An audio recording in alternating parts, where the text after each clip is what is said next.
Those Roman Catholics who pray to Mary until this day and worship her and worship Jesus, this verse is a refutation of them. Has nothing to do with the Trinity being Mary and Jesus.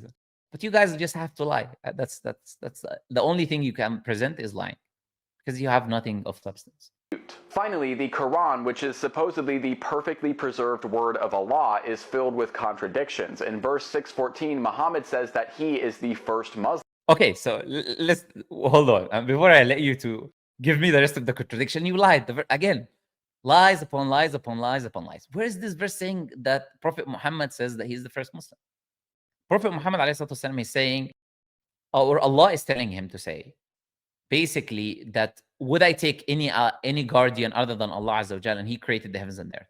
Then Prophet Muhammad, Allah is telling Prophet Muhammad to say, I was commanded to be the first person, aslama, to submit. Umirtu an akuna awwala man aslam.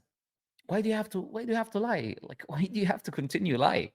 The verse of the Quran doesn't say that Prophet Muhammad says, I am the first Muslim. The verse is saying that Allah commands Prophet Muhammad to say, he's commanded to be the first person to submit. Submit to Allah. Be the first person to rush into submission to God. This is what the verse is saying. So, okay, so this is the false premise he's building. So the first lie he's trying to say is that Prophet Muhammad said in this verse he's the first Muslim. Okay, so let's see what the rest of the contradiction is. But then in verse 7, 143, it says Moses was the first Muslim. Okay, sorry, wait. He showed the verse on the screen very quickly and then he removed the verse. Again, another lie. Again, another lie. Like, it's this whole video just lies. The verse of the Quran, what does it say? So the verse is talking about Moses. And when Moses requested something specific from God, what did he say? He said, Oh my Lord, قال ربي أرني أنظر إليك. Oh my Lord, allow me to see you. Then Allah told him, you're not going to be able to see me. But look at this mountain. And if Allah reveals himself to the mountain, if that mountain does not shatter, then you will see God. So Allah is demonstrating to Moses, essentially, that you are unable to see me in this life. You don't have enough power to be able to see me in this life. That's essentially what Allah is saying to Moses. So then the mountain shatters down. And then Moses, when he wakes up, he says that I believe. He doesn't say anything about Muslim. The word there is actually mu'min, which is a believer, not Muslim. This guy's completely liar. Even the translation he showed, it says believer, it doesn't say Muslim.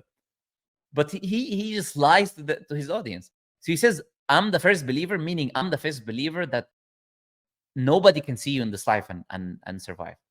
This is even in the Bible, actually. No one can see God and live, whatever. So this verse is, Moses is saying, I'm the first believer in this, that nobody can see you and withhold and be able to maintain his existence and not, in this life, basically, cannot see God.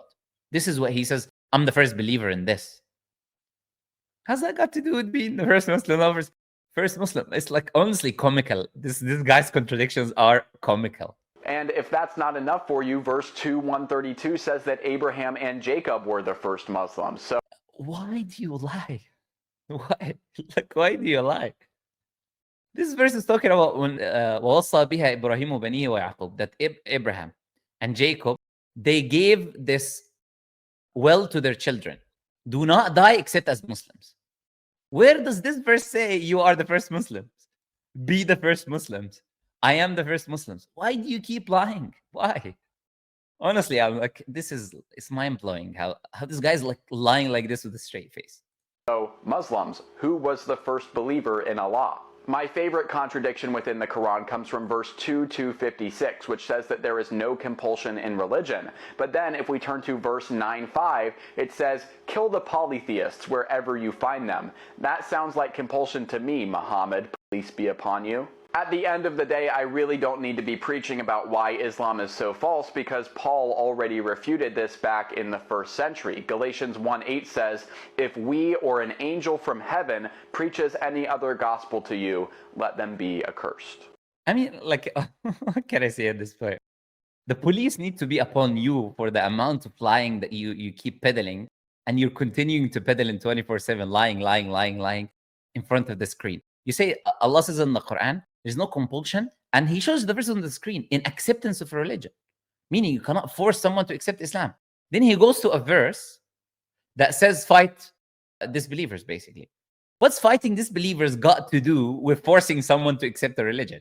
These are two separate things completely. Then you go to chapter 9 of the Quran. He quoted verse 5 and he took it out of context, obviously. Go to verse 1.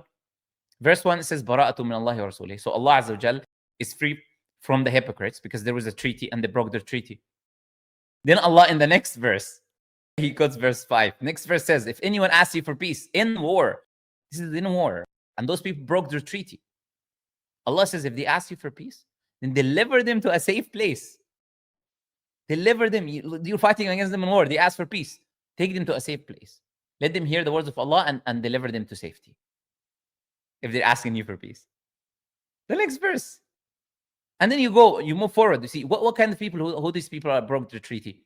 You don't need to take my word for it. You don't need to, say, oh, where's the source for this? Go to the same chapter, go to verse 13. Same context. Chapter 9, he says verse 5, go to verse 13. What is he going to say? He's going to say to you, aren't you going to fight against the people who broke their treaty and started to attack you? Expelled the messenger or plotted to expel the messenger and started to attack you first.